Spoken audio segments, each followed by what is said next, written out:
What's up, everybody? Nick Powell's, publisher of 1851franchise.com. You see that subscribe button up there somewhere? Go ahead and push that so that you can see more of these videos. We're talking dog training elites.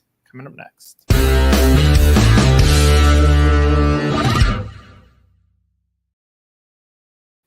All right, Betsy, this is going to be a complex version of this because you are franchisee, franchisor, and franchisee.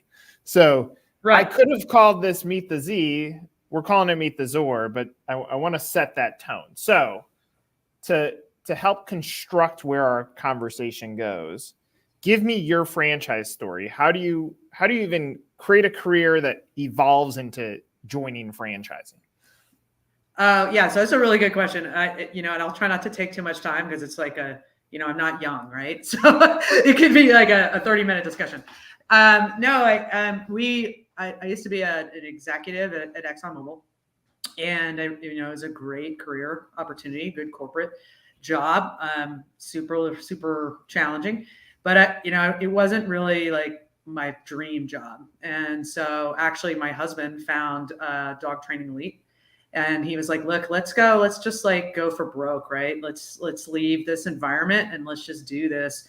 And we came out, or he actually came out to a discovery day and just really adored the CEO at the time and the staff here. He's like, we should just do it. And it was really envisioned for him at the beginning. And I was going to, do some other things. And then I really got into it. So I became a franchisee about 2.5 years ago. And through that process, just really fell in love with the model, being able to help people. And just with my business background, ended up getting asked to do this job. So it was a good fit for everyone. So a few things that I want to unpack from that. First is like you think about, you say go for broke. You're in a aggressive professional career, something that is heavy on you from a mindset standpoint because you're a leader in a multi-billion-dollar business. Can you recall like an exact moment where like I'm done with this?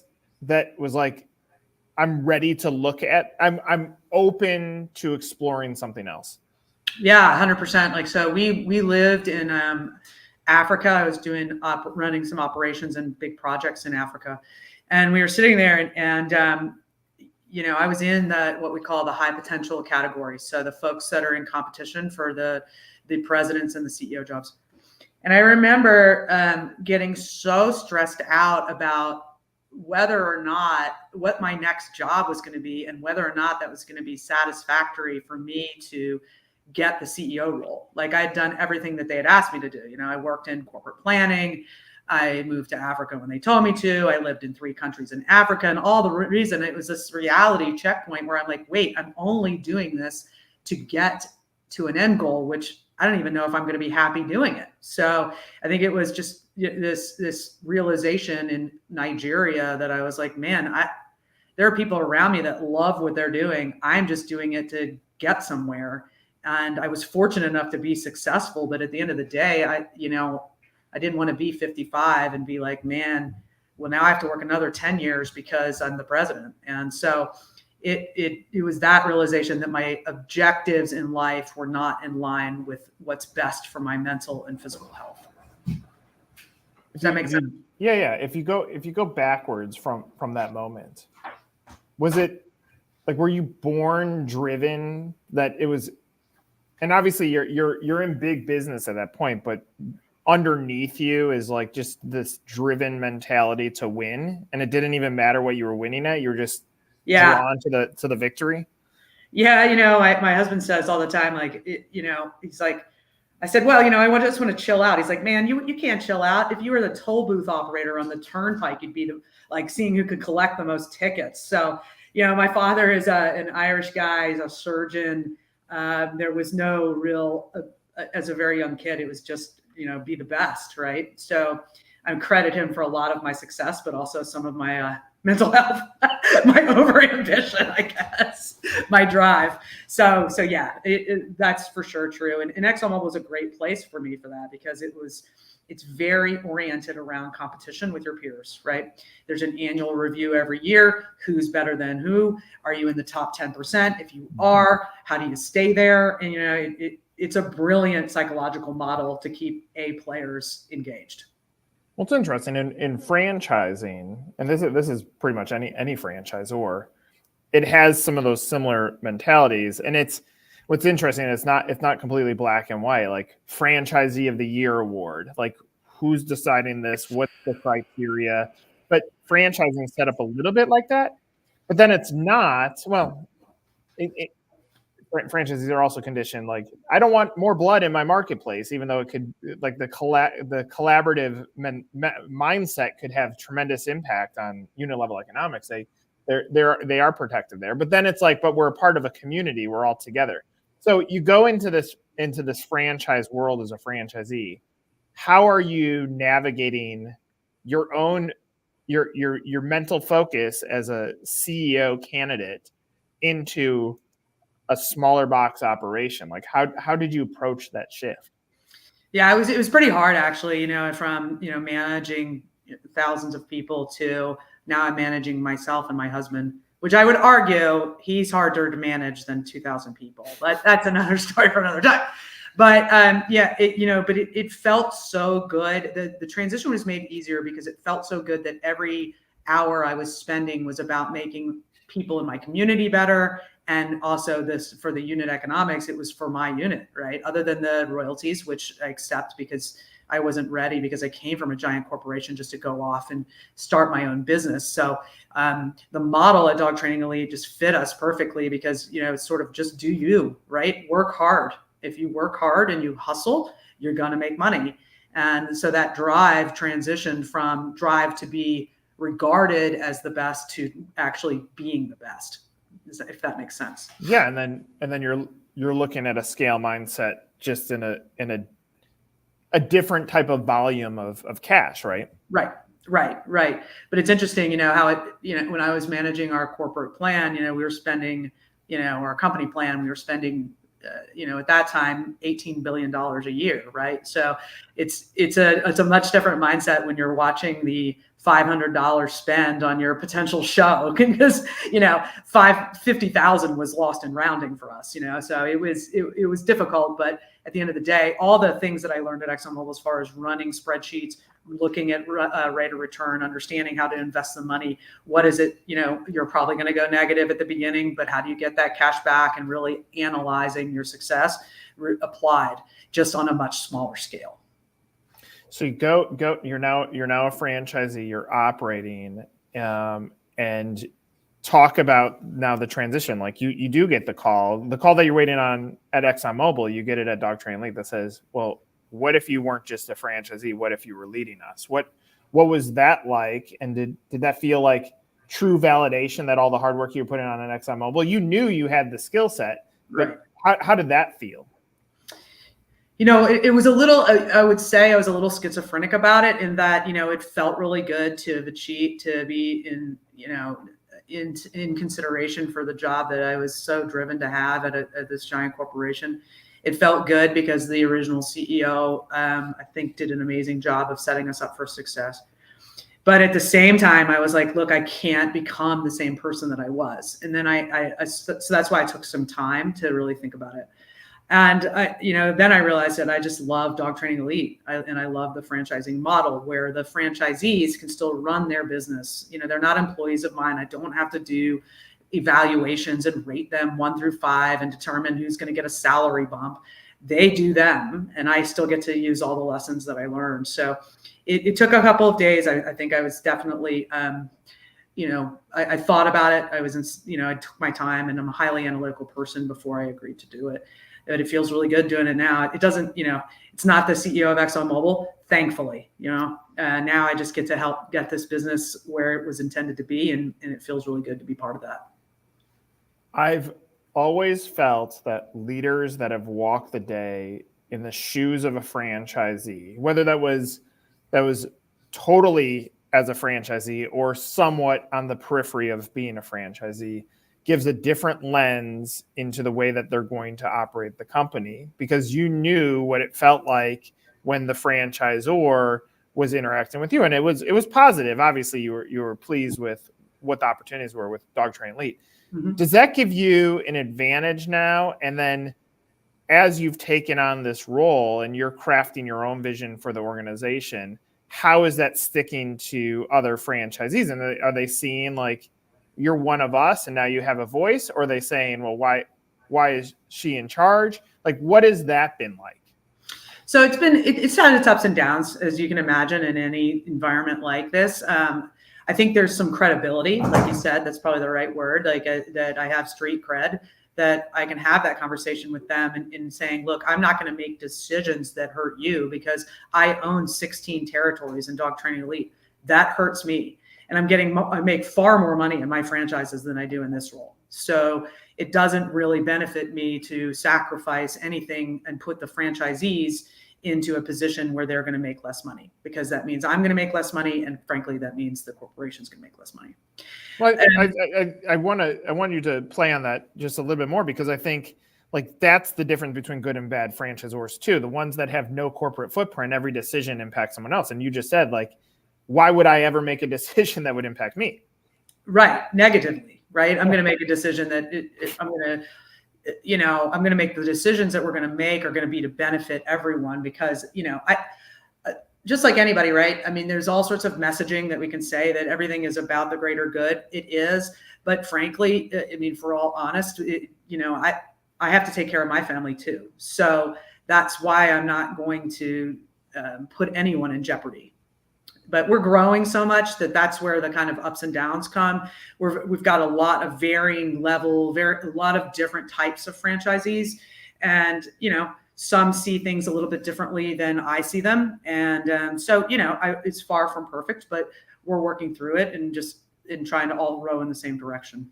Yeah, I'm sure the politics are slightly different. Like at Exxon, there's politics because if you're being put to the top, you're being chosen over your competition, your peers. Mm-hmm. In this business, the politics are, well, what have you done for me lately? And mm-hmm. So you're navigating it, but I'm sure like you're able to look back at moments in your career and leverage that as well. So you have what was it like to be in big business and navigate the politics of that, and then you have, well, I put my money into this business. I left behind a pathway to be executive leader of a multi-billion-dollar company for this, for my mental health and for my value of life. So I would imagine it's just a political adjustment. But I mean, you're a planner, so I'm sure you're checking off like made progress here. We're just building upon the momentum that we're set out to do. Yeah, that's a really good way of phrasing it, right? It's a different set of politics, one that is somewhat new to me, but I try to leverage, like you said earlier, just the fact that I am a franchisee and how would I feel about this decision. So I'm trying to use that as the foundation for the decisions that I make. And the one thing that I the biggest takeaway from ExxonMobil, other than how to do big planning and how to do strategy, is really like just everything is fair, right? Firm but fair. Now, like at ExxonMobil, I was known as Darth Vader, right? So I'm trying very hard to be softer. But at the end of the day, if we all just understand the agreements and we understand that it's going to be applied across all the franchisees equally, I think people will respect that and do. I mean, in the business that you're in, I mean, this is my perception, and I don't have a ton of experience as a dog owner. My first dog was not well trained. My second dog, arguably, whether he's trained or not. But if I think about just the training of an animal in the category that you're in, it's not like you'd be like, Fido, keep doing a good job. If you want to sit, go ahead and sit. If you don't, not a big deal. It's like, well, that's the beauty of the business that you're in. Like it's set up for like firm, but strict, like that. You have to be firm or strict with an animal. And so franchisees are probably a little bit conflicted with that, because they're like, well, wait a second, you're being like that with me too. And it's like, well, it's not necessarily it's not my approach as a human. It's more so the discipline of setting someone up for the success of how they could eventually impact their family. And that's why everybody's in this in the first place. And maybe that's like the language or the love language is what you're navigating, is how do I do it the same way? Because I know how to win in this business. How do I show that to my franchise owners and give them the tools to win too. Yeah, spot on. I love that. I mean, the way that we act with dogs, and that's one of the challenges that I had coming into this role is there was a time frame that there was very little standardization across the organization. So creating that causes some discontent, right? When folks are excited about, I just do what I want to do and I can do it whenever I want to.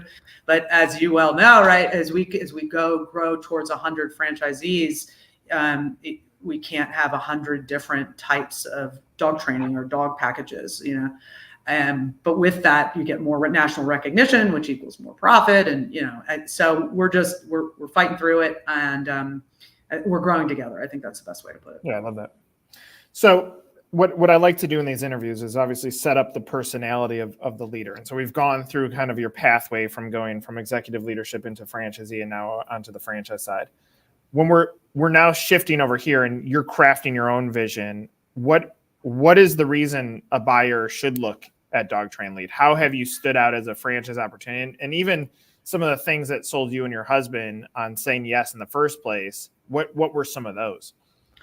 Well, I'll give you the business case first. The overhead requirement for Dog Training Lead is minimal, right? Once you pay your franchise fee, you're pretty much putting money in your own bank. There are some things like you have to have a car and you have to come to training and some of that stuff, but there's no facility required, right? So when Ed and I went through our first, our version, our boot camp here, when we initially became franchisees, we actually sold a package while we were here. So, that sort of thing, if you're looking for rate of return or return on your investment, that Dog Training Elite is one of the top ones, because you don't have a bunch of capital output in the beginning.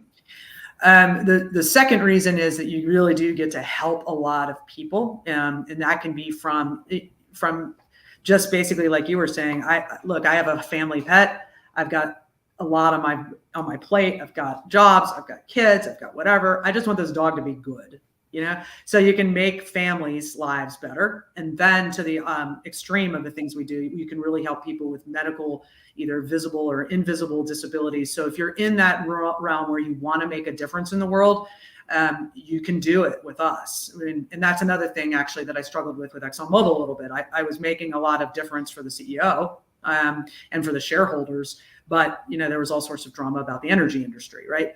But this is very clear. We're out to help people, help dogs, and make everybody's lives better. And you can do that with a very good return on your investment if you work hard. Where do you see this business going? Does it, obviously you've always had a scale mindset, but where does the business go? What is your vision as the CEO? So I want to get to a point where we're international. So we've got our trademark locked in Canada or the UK. I can't remember but I wanted to have a kind of an office, a master franchise in Canada, and then and go to Europe, because the Europeans are amazing dog trainers. And I think that it's a very popular business, especially the Germans, right? They really do know how to train a dog. Not to take away from any other country, everybody does, but I think there's an opportunity there where we can collaborate with some of the other countries' mindsets and continue to grow the business that way, while we continue this sort of exponential growth domestically. And just for clarity for anybody that's watched this, you've remained a franchise owner too as you've shifted into CEO. Yeah.